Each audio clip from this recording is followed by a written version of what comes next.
Raconter les histoires, qu'elles soient bibliques ou autres, c'est très important quand on a un groupe d'enfants. Et pour ça, pour la rendre plus dynamique, on peut utiliser plein de moyens parce que les enfants, ils aiment sentir, ils aiment voir, ils aiment des fois même toucher. Et quand on arrive à multiplier la façon de raconter une histoire, eh ben, les enfants sont beaucoup plus captivés par l'histoire.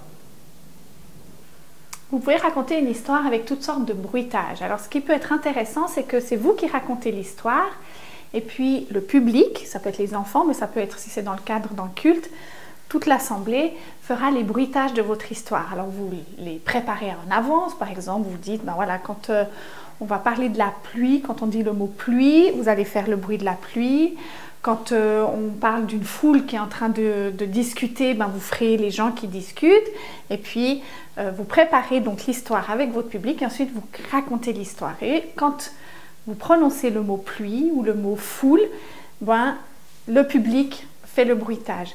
L'avantage de raconter l'histoire comme ça, c'est qu'on est obligé d'être attentif pour savoir à quel moment on va dire le mot pour qu'on puisse faire le bruit. On peut faire la même chose aussi avec des gestes, par exemple.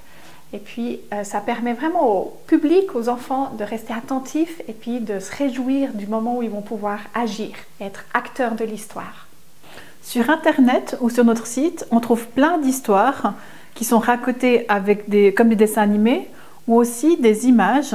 Et on peut utiliser ça comme moyen. Quand c'est les dessins animés, on peut très bien couper le son et puis raconter l'histoire par-dessus ou passer l'histoire en entier. Si c'est que des diaporamas à passer, on peut passer les diaporamas et au fur et à mesure, on fait évoluer l'histoire. Et comme ça, on peut vraiment développer chez l'enfant le côté visuel et auditif qui fait qu'il sera beaucoup plus captivé par l'histoire.